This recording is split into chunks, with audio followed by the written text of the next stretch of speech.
विधान परिषदेत अजित पवारांनी राज्याचे मंत्री गिरीश महाजनांची चांगलीच फिरकी घेतली। गिरीश महाजन म्हणत होते की कर्जत जामखेडमध्ये सभा घेतली नाही, मात्र सभा नाही घेतली बरंच झालं, राम शिंदे निवडून आले असते तर गिरीश महाजनांचा मंत्रिमंडळातून पत्ता कट झाला असता, अशा शब्दात अजित पवारांनी टोलेबाजी केली आणि सभागृहात एकच हशा पिकला। स्तुती काय गिरीश, कधीतरी सुधार राव, कधीतरी सुधार। आताही कट होता होता वाचला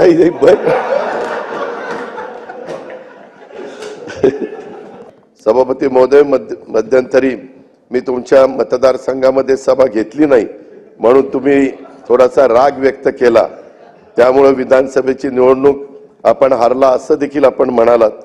पण एका दृष्टीनं ते योग्य झालं। जर देवेंद्रजींच्या मनात तिथं निवडून आला असता, कॅबिनेट मंत्री करायचं असतं तर तेही पद महत्वाचं आहे। गिरीशला कदाचित थांबावं लागलं असतं, ह्यांना तिथं यावं लागलं असतं। एबीपी माझा, उघडा डोळे बघा नीट।